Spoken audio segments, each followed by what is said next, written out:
अब हम आगे करेंगे question number 4, do as directed. अब यहाँ पर आपको क्वेश्चन है नंबर 1। ये क्वेश्चन को अब हम थोड़ा क्लोजअप में ले लेते हैं और क्लोजअप में आप समझेंगे। Now this is find the value.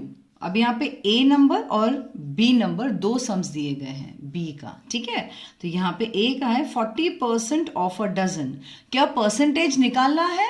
No, percentage दिया गया है, हमें वैल्यू निकालना है। तो परसेंटेज दिया गया है तो हम परसेंटेज हटाने के लिए यहाँ पे अपॉन 100 करेंगे। इन शॉर्ट 40 को हम लिखेंगे 40/100 लिखेंगे, ठीक है।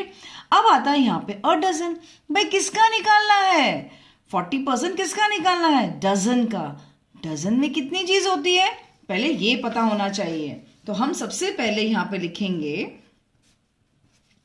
1 डजन इज इक्वल टू 12। अब 12 कोई आर्टिकल्स लिखता है, कोई यूनिट्स लिखता है, कुछ भी आप लिख सकते हो। तो मैं यहाँ पे 1, अब यहाँ पे कुछ बनानास केलास कुछ भी नहीं है ऐसा, तो मैं बस 12 आर्टिकल्स लिख देती हूँ। आर्टिकल्स यानी कि चीजें, okay. 1 dozen is equal to 12 चीजें, राइट। अब जो हमारा क्वेश्चन ये बोल रहा है हमको इसने बोला 40%।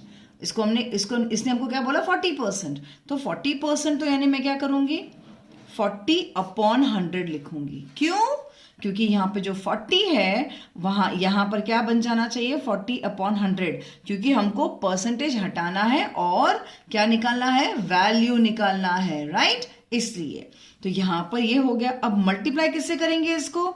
अ डजन में कितनी चीजें थी? यहाँ पर 12 चीजें थी, तो यहाँ पे मल्टीप्लाई बाय 12। ओके, तो इसे कंफ्यूज होने की जरूरत नहीं है। एक्चुअली इसका मतलब क्या है? एक्चुअली इसका मतलब है 40 और 12 है ना, ये न्यूमरेटर में है और अपॉन में 100 है। ओके, अब कैंसिलेशन करना तो आपको आता ही होगा। मिस ने सिखाया ना 0 0 कैंसिल करना, ये तो आपको बहुत अच्छे से आता होगा। और 2 का टेबल देखो, ये भी 2 के टेबल में डिवाइड होता है और ये भी 2 के टेबल में डिवाइड होता है। ओके, लेकिन मैं चाहूंगी कि आप कुछ भी है ना, ये नीचे जब 10 वगैरह हो ना तो छेड़ो मत।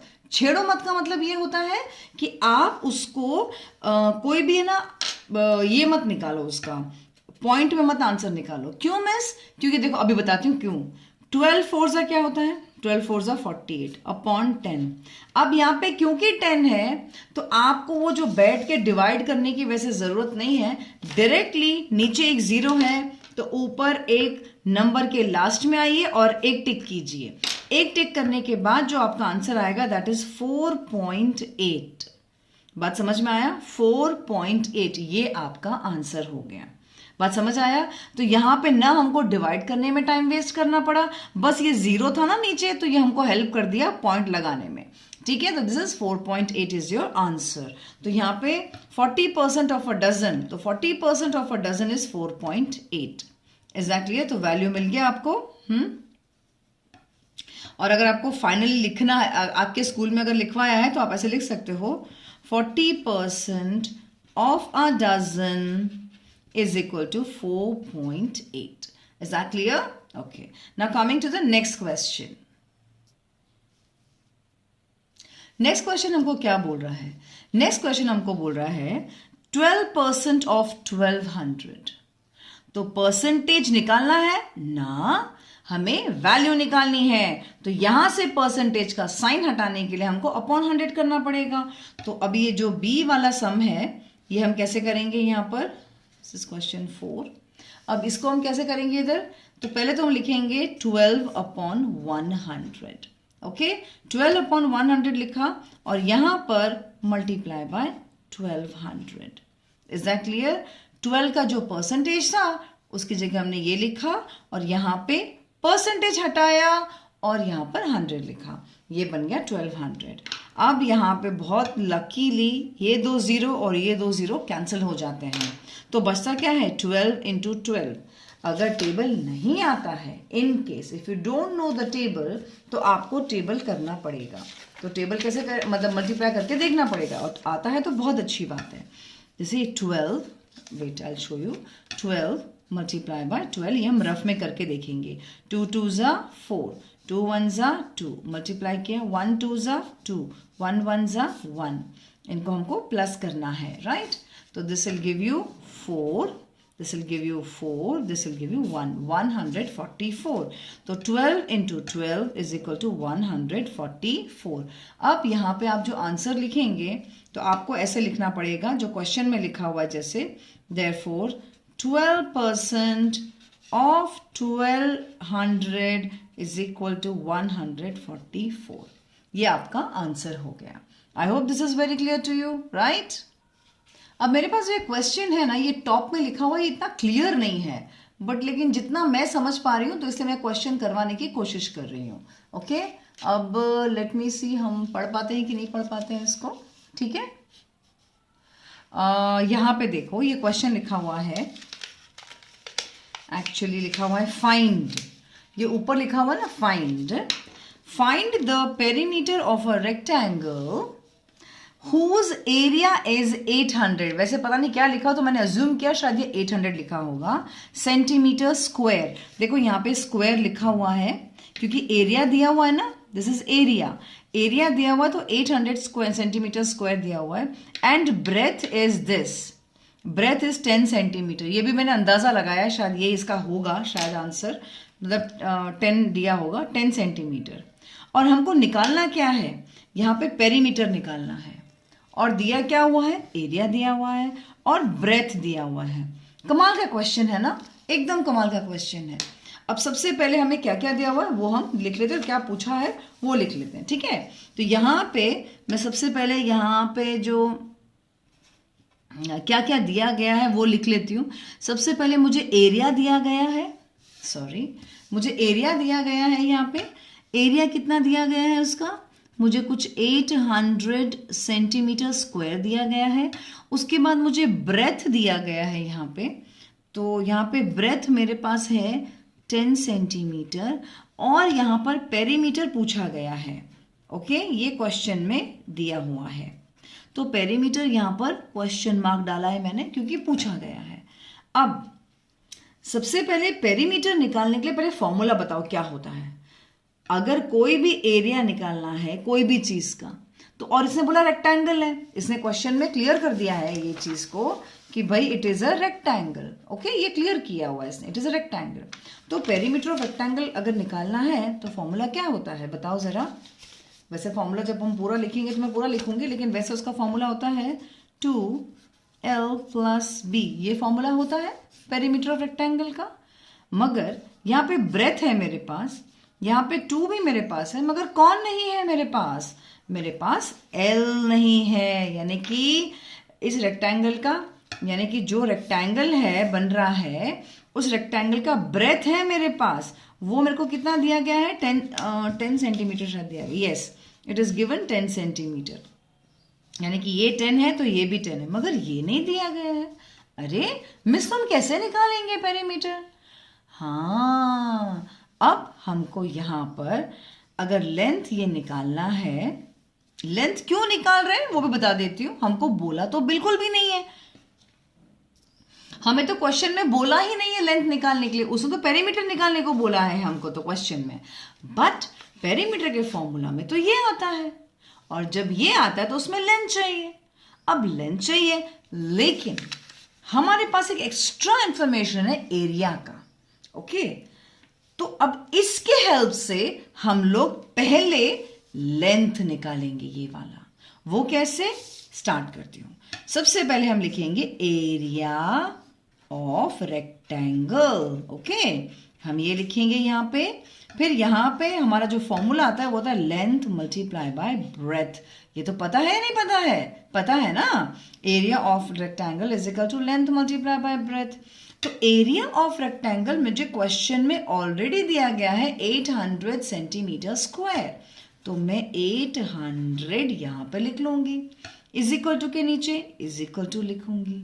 और यहाँ पे जो लेंथ है, लेंथ मेरे पास है नहीं तो मैं सेम का सेम लिख दूंगी. और ब्रेथ मेरे पास क्वेश्चन में दिया गया है 10. कितना दिया गया है, 10. ओके, अब ये लेंथ क्या करेगा ना, ये बहुत शाना है, बहुत मतलबी है, ये अपना वैल्यू निकलवाने के लिए इसको यहाँ से धक्का मार देगा। और धक्का कैसे मारेगा? यहाँ से इसको यहाँ से निकाल देगा, यानी जो इज इक्वल टू का दरिया उसको बोलेगा तू निकल जा मेरे यहाँ से, तो एल इसको धक्का मारेगा। अब 10 तो यहाँ पे मल्टीप्लाई हो रहा है, तो यहाँ पे जब 10 को धक्का मारेगा तो 10 यहाँ पे आ जाएगा इस तरफ। अब जब ये इस तरफ आएगा तो 10 जो यहाँ पे मल्टीप्लाई हो रहा था इज इक्वल टू का दरिया पार करके यहाँ पे डिवाइड हो जाएगा। जैसे यहाँ पे तो 800 था ही, अब यहाँ पे हो जाएगा अपॉन 10, ये 10 यहाँ पर आ जाएगा और यहाँ पर अकेला रह गया L। अकेला मतलब उसने जानबूझ के इसको धक्का मारा, तो अब यहाँ पे जो मल्टीप्लाई हो रहा था वो यहाँ पे डिवाइड हो जाएगा। अब आप इसको आराम से डिवाइड कर सकते हो, ये 0 0 कट कर दिया तो आपके पास क्या बच गया? 80।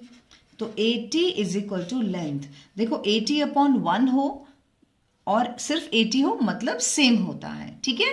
तो इज इक्वल टू लेंथ, यानी कि ये जो हमने डिजाइन बनाई थी उसका जो लेंथ है वो 80 आ गया, 80 सेंटीमीटर आ गया।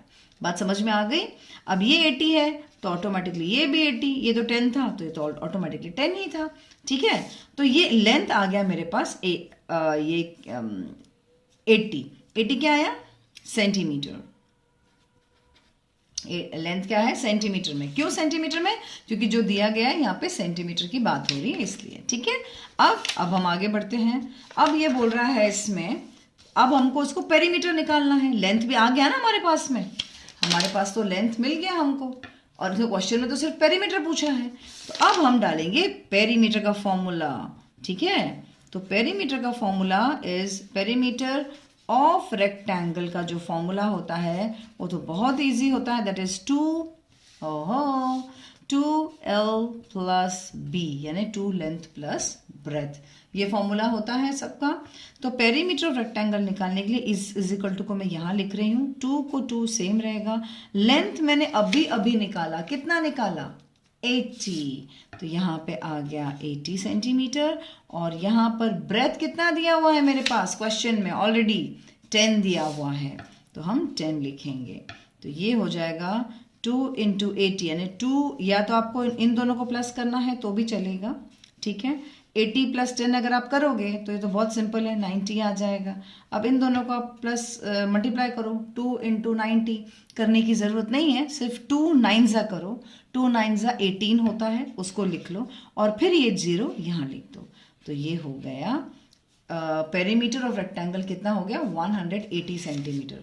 देखो, यानी कि ये सारा जो इनको, ये सारे बॉर्डर्स को जोड़ दोगे ना, इन सारे बॉर्डर्स को, पेरीमीटर तो यही होता है ना, तो आंसर आएगा 180 सेंटीमीटर।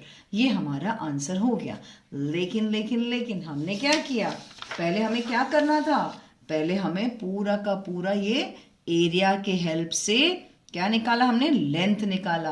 इसके बाद जाके हमारा ये आंसर आया है। Got it? हाँ, अभी क्योंकि प्रॉब्लम सम है ना ये, तो आपको लिखना पड़ेगा पेरीमीटर ऑफ रेक्टेंगल, और वो भी देयरफॉर लगा के, हाँ ठीक है, of rectangle is equal to 180 centimetre, right. अब चलिए आते हैं हम नेक्स्ट सम पे, और नेक्स्ट सम हमें क्या सिखा रहा है वो भी देख लेते हैं। अभी यहाँ पर आता है अ शॉपकीपर वाला, ठीक है, दैट इज थर्ड नंबर का क्वेश्चन है ये, अ शॉपकीपर वाला।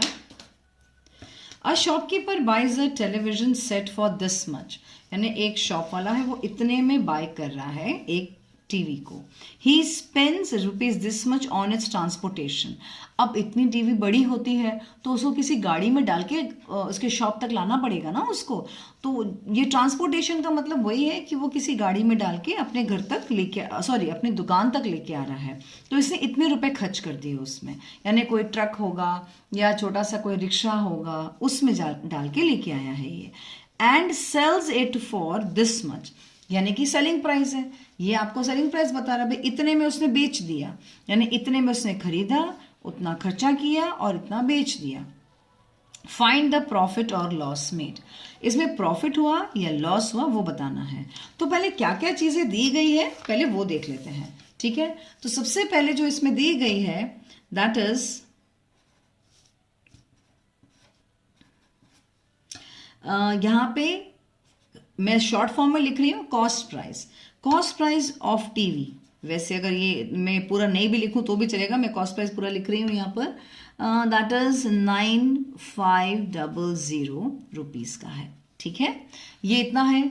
अब उसने एडिशनल कॉस्ट यानी ट्रांसपोर्टेशन कॉस्ट, तो यहाँ पे मैं ट्रांसपोर्टेशन कॉस्ट लिख रही हूँ, ट्रांसपोर्टेशन कॉस्ट।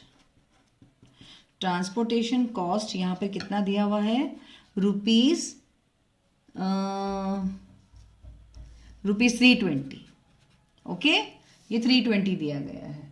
अब इसके बाद और यहाँ पे और चीज़ क्या दी गई है यहाँ पर, तो पहले हमको पता चलना चाहिए कि जब टीवी घर इसके दुकान पे कितने का पड़ गया टीवी, ये 9500 और ये, तो मैं यहाँ पर से प्लस कर देती हूँ, यहाँ पे मैं लिख देती हूँ टोटल कॉस्ट प्राइस।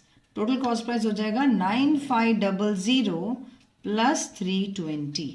आपको अगर प्लस करना आता है तो अच्छी बात है, डायरेक्ट भी कर सकते हो, वरना आप ऐसे करेंगे, you will write in your rough paper या रफ नोटबुक 9500 प्लस 320।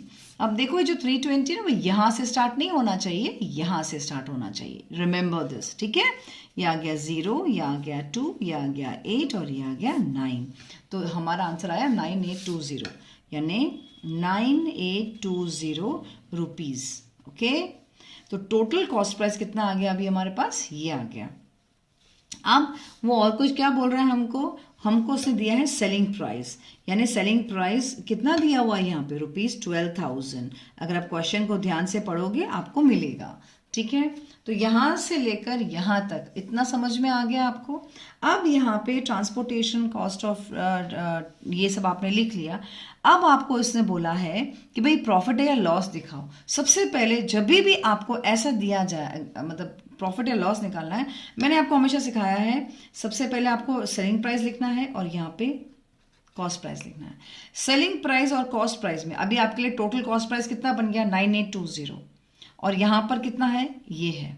तो अभी यहाँ पे कौन ज्यादा दिख रहा है आपको, ये ज्यादा है या ये ज्यादा है, बताओ। तो आप बोलोगे ऑफ कोर्स मिस 12,000 ज्यादा है, करेक्ट।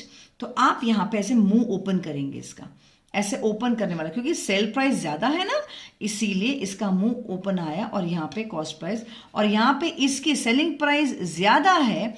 जैसे हम इसको पढ़ते कैसे, selling price is greater than cost price, तो that's why is equal to profit. यानी इस ट्रांजैक्शन में, इस बिजनेस में, इस वाले बिजनेस में उसको इतना प्रॉफिट हुआ है। तो यहाँ पे तो हमको भी प्रॉफिट का फॉर्मूला लिखना पड़ेगा। तो प्रॉफिट का फॉर्मूला क्या होता है, प्रॉफिट का फॉर्मूला होता है selling price minus cost price. Okay, तो यहाँ पे सेलिंग प्राइस मेरे पास कितना दिया हुआ है, यहाँ दिया हुआ है ₹12,000, और कॉस्ट प्राइस कितना दिया गया है मुझे, मेरे पास पहले कॉस्ट प्राइस था, फिर मैंने टोटल कॉस्ट प्राइस और निकाला, यानी कि इतना रुपया, ठीक है, 9820, तो 9820 दिया हुआ है। अब प्रॉफिट हमको निकालने के लिए रफ में माइनस करके देखना पड़ेगा। तो अभी 12,000 माइनस दिस हम यहाँ पे रफ में करेंगे। तो 12,000 रफ पेपर में बड़े ध्यान से करना। अब देखो 9820, यहाँ पे 9 स्टार्ट नहीं होगा, 2 के नीचे होगा, क्योंकि ये 4 नंबर है इसलिए। अब माइनस करिए, माइनस करने के लिए 0 माइनस 0 तो 0 होता है, लेकिन 0 माइनस 2 तो नहीं होता है। तो हम क्या करेंगे, इसको बोलेंगे प्लीज मेरी हेल्प कर दो, प्लीज प्लीज प्लीज, मगर ये खुद के पास कुछ नहीं है, ठन ठन गोपाल है, 0 है, तो ये इससे मांगेगा प्लीज मुझे दे दो, प्लीज मुझे दे दो। तो ये यहाँ पे क्या करेगा, इसको दया आ जाएगी, ये हो जाएगा 1 और ये हो जाएगा, इसको देगा तो ये हो जाएगा 10, लेकिन अभी 10 इसको देगा तो ये हो जाएगा 9 और ये हो जाएगा 10। अब माइनस करो, 10 minus 2 is 8, 9 minus 8 is 1, 1 minus 9 तो नहीं होगा। तो हम क्या करेंगे, यहाँ से हम 0 कर देंगे, क्योंकि वो यहाँ से मांगेगा, यहाँ 0 हो जाएगा और यहाँ 11 हो जाएगा। तो 11 माइनस 9 इज 2, 2180। तो यानी इन दोनों को माइनस करने के बाद जो आंसर आता है दैट इज दिस। तो ये क्या निकला हमारा, प्रॉफिट। समझ में आया, और प्रॉफिट हम रुपीज में लिखेंगे। अब क्योंकि ये एक क्या बोलते हैं, प्रॉब्लम सम है, लास्ट में हम ऐसे लिखेंगे देयरफॉर, ठीक है, therefore profit is equal to ₹2180। I hope this is very much clear to you, right. बात समझ में आ गई। मैं एक बार ऊपर से दिखा देती हूँ। यहाँ से मेरा सम स्टार्ट हो रहा है, ठीक है, यहाँ से लेकर यहाँ तक मैंने पूरा सम किया है। बहुत बहुत इंपॉर्टेंट है, ध्यान रखना किस तरह से सम किया जाता है।